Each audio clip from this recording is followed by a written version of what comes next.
वैदिक दर्शन। वैदिक दर्शन क्या है? ठीक है, वैदिक दर्शन, इस शब्द की उत्पत्ति पहले ही आपको बता चुका हूं, किस शब्द से हुई है? वेद शब्द से हुई है। तो वैदिक दर्शन वैदिक साहित्य में उपलब्ध होता है। ठीक है ना दोस्तों, ध्यान रखिएगा कि वैदिक दर्शन जो होता है वो वैदिक साहित्य में उपलब्ध होता है। अब वैदिक साहित्य क्या होता है? तो वैदिक साहित्य के बारे में बात करेंगे। वेदों की अगर संख्या की बात करें तो वेदों की संख्या हमारे पास में कितनी होती है? 4। वेदों की संख्या कितनी होगी हमारे पास में? 4। आगे बढ़ता हूं और आपको आगे और समझाने की कोशिश करता हूं। देखिए, वेद संस्कृत भाषा के विद धातु से बना हुआ एक शब्द है जिसका अर्थ क्या होता है? ज्ञान। संस्कृत भाषा के विद धातु से बना हुआ एक शब्द है जिसका क्या मतलब होता है? ज्ञान। ठीक है, और वैदिक दर्शन के अंतर्गत संस्कृत भाषा का उपयोग सबसे ज्यादा बार किया जाता है। ध्यान रखिएगा, वेद शब्द संस्कृत भाषा के विद धातु से बना हुआ है जिसका अर्थ होता है ज्ञान।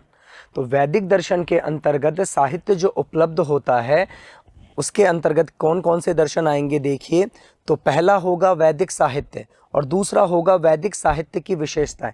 तो वैदिक साहित्य जो भी है हम उन चीज़ों को पढ़ेंगे और पढ़ने के बाद में जो है वो पता करेंगे कि वैदिक साहित्य में कौन कौन सी चीज़ें आती हैं और उनकी क्या क्या विशेषताएं होती हैं। ठीक है दोस्तों, वैदिक दर्शन के ऊपर बात कर रहे थे दोस्तों, और वैदिक दर्शन के लिए जो है हमने बताया था आपको कि वैदिक साहित्य और वैदिक साहित्य की विशेषताओं के बारे में हम बात करने वाले हैं। ठीक है दोस्तों, तो देखिए वैदिक साहित्य कौन कौन से होते हैं। वैदिक साहित्य में सर्वप्रथम आते हैं वेद। वेदों के बाद में नंबर आता है ब्राह्मण ग्रंथों का।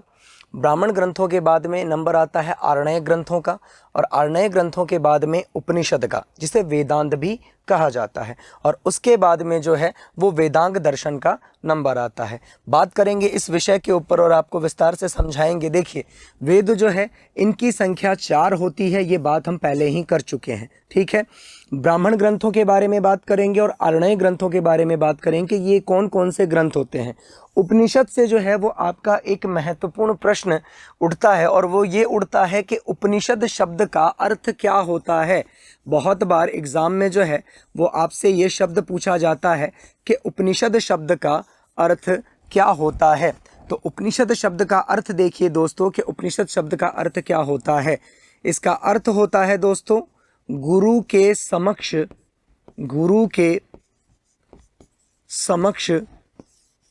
बैठकर, ध्यान दीजिएगा, गुरु के समक्ष बैठकर ज्ञान प्राप्त करना। क्या करना दोस्तों? ज्ञान प्राप्त करना। अगर आपसे कोई उपनिषद की परिभाषा पूछता है तो आपको उपनिषद की परिभाषा बताना है कि गुरु के समक्ष बैठकर ज्ञान प्राप्त करना उपनिषद कहलाता है।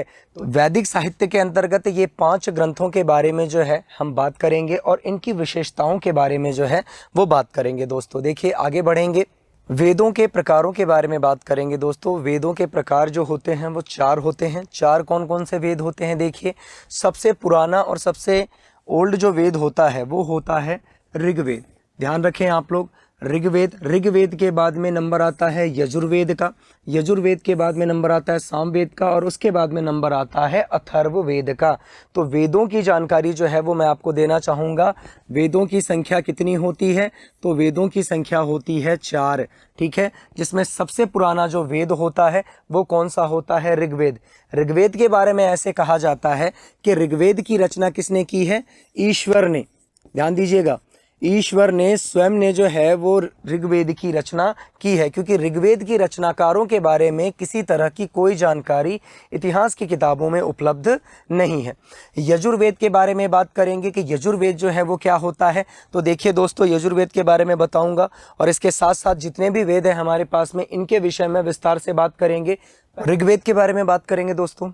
ऋग्वेद विश्व का सबसे प्राचीन वेद, ठीक है, सबसे प्राचीन वेद, सबसे पुराना वेद और विश्व का प्रथम ग्रंथ भी माना जाता है ये, क्योंकि मैंने आपको अभी इसके बारे में बताया कि ऋग्वेद जो है इसके रचयिता के बारे में कोई विशेष जानकारी हमारे पास में है नहीं, या किसी भी इतिहास के बुक में जो है वो कोई जानकारी नहीं है।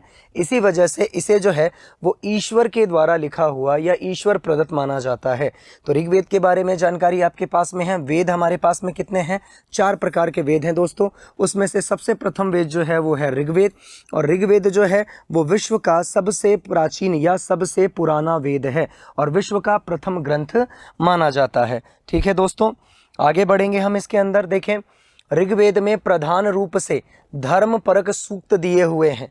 यजुर्वेद, यजुर्वेद जो है वो 2 प्रकार के होते हैं, जिसमें पहला यजुर्वेद जो होता है उसे कृष्ण यजुर्वेद बोला जाता है, और दूसरा जो यजुर्वेद होता है उसे शुक्ल यजुर्वेद बोला जाता है। यजुर्वेद के बाद में सामवेद होता है। सामवेद के बारे में बात कर रहे थे। देखिए, सामवेद जो है वो क्या होता है? देखिए, सामवेद जो है वो संगीत का एक ग्रंथ है। ठीक है, संगीत से रिलेट करता हुआ एक ग्रंथ है। कौन सा? सामवेद। ठीक है दोस्तों, अब सामवेद के बारे में जो है वो मैं आपको और जानकारी दूं तो विश्व में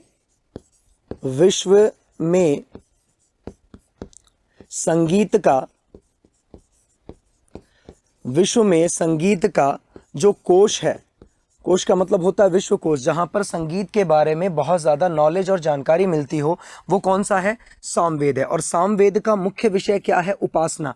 उपासना का अर्थ होता है ईश्वर के सामने गाकर या ईश्वर के सामने स्तुति करना, और वो काम जो है वो सामवेद में लिखे हुए श्लोकों के माध्यम से आर्य लोग, आर्य का मतलब क्या होता है? देखिए दोस्तों, यहीं लिख देता हूँ मैं। आर्य का मतलब होता है श्रेष्ठ, आर्य का मतलब होता है श्रेष्ठ, और ये आर्य लोग जो हैं वो उपासना के माध्यम से सामवेद में से जो श्लोक होते हैं उनको पढ़कर अपने ईश्वर की स्तुति किया करते थे। तो ध्यान रखिएगा, यजुर्वेद जो होता है वो 2 प्रकार का होता है, जिसमें कृष्ण यजुर्वेद और शुक्ल यजुर्वेद आता है। सामवेद जो है इसका मुख्य विषय क्या है? उपासना। उपासना का मतलब होता है अपने ईश्वर की स्तुति करना, अपने ईश्वर की पूजा करना, और वो किस माध्यम से होता था? तो आर्य लोग जो हैं उसे संगीत के माध्यम से करते थे। इसी वजह से आर्यों को संगीत प्रिय बताया गया है। चलिए आगे बढ़ेंगे दोस्तों। देखें आगे और क्या है हमारे पास में? अथर्ववेद। अंतिम वेद अथर्ववेद। अथर्ववेद क्या होता है? देखिए, अथर्ववेद में मानव जीवन सुखी और मानव जीवन दुख रहित जो है इसके बारे में बात बताई गई है। अथर्ववेद में और क्या क्या चीज़ें हैं? तो अथर्ववेद में देखिए, मनुष्य से संबंधित, अथर्ववेद के अंदर मनुष्य से संबंधित जितने भी संबंधित कर्मकांड, कर्मकांड का मतलब हो गया जैसे यज्ञ। ठीक है दोस्तों, यज्ञ करवाना घर के अंदर। ठीक है, यज्ञ के अलावा और कौन कौन सी चीज़ें होती हैं? जैसे पूजा पाठ करवाना। ठीक है, पूजा पाठ करवाना।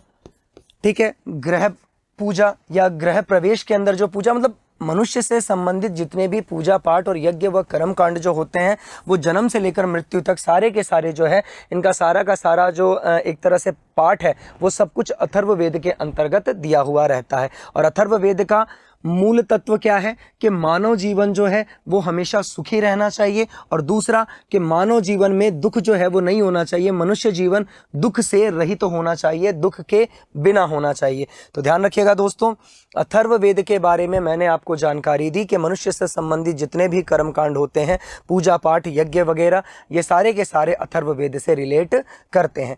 4 वेदों के बाद में जो है वो हम लोग दोस्तों देखें आगे बढ़ेंगे। 4 वेदों के बाद में हम किस चीज़ के ऊपर बात करेंगे? देखिए, ब्राह्मण ग्रंथों के बारे में।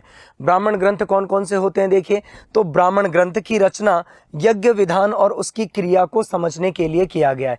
ब्राह्मण ग्रंथों की जो रचना है वो किसके लिए की गई है? ब्राह्मण ग्रंथों की रचना यज्ञ के विधान, यज्ञ के विधान का मतलब होता है विधि, यज्ञ के विधान का मतलब होता है विधि, मतलब यज्ञ की जो विधि होती है, यज्ञ की जो विधि होती है कि यज्ञ को करना कैसे है, सही तरीके से यज्ञ कैसे किया जाएगा, इस विधि को समझने के लिए जो है वो ब्राह्मण ग्रंथों की रचना की गई है। ठीक है दोस्तों, इसमें ज़्यादा कुछ समझने जैसा है नहीं, आगे बढ़ेंगे। इसके साथ ही हम लोग देखिए आरण्यक ग्रंथ। आरण्य ग्रंथ क्या होते हैं? आरण्य ग्रंथों में यज्ञ के स्थान पर, देखिए ये आरण्यक जो ग्रंथ होते हैं इनमें यज्ञ के स्थान पर आपको ज्ञान और चिंतन को ज़्यादा प्रधानता दी गई है कि आप जो है वो यज्ञों पर ज़्यादा ध्यान ना देते हुए ज्ञान और चिंतन के ऊपर जो है वो ज़्यादा अपना फोकस रखें, क्योंकि इंसान जो है वो ज्ञान और चिंतन से ज़्यादा महान बन सकता है। ठीक है दोस्तों, तो आगे बढ़ेंगे हम लोग इसके आगे जो है वो उपनिषद ग्रंथ है। उपनिषद शब्द का अर्थ जो है वो मैंने आपको थोड़ी देर पहले बताया था कि उपनिषद शब्द का अर्थ होता है क्या, गुरु के समक्ष बैठकर क्या करना, ज्ञान प्राप्ति करना। तो देखिए उपनिषद क्या होता है, उपनिषद के अंदर कौन कौन सी चीज़ें आएंगी। देखिए तो वैदिक साहित्य में अंतिम भाग को क्या कहा जाता है, उपनिषद कहा जाता है। तो यहाँ से जो है वो एक क्वेश्चन पुटअप होता है कि वैदिक साहित्य के अंतिम भाग, वैदिक साहित्य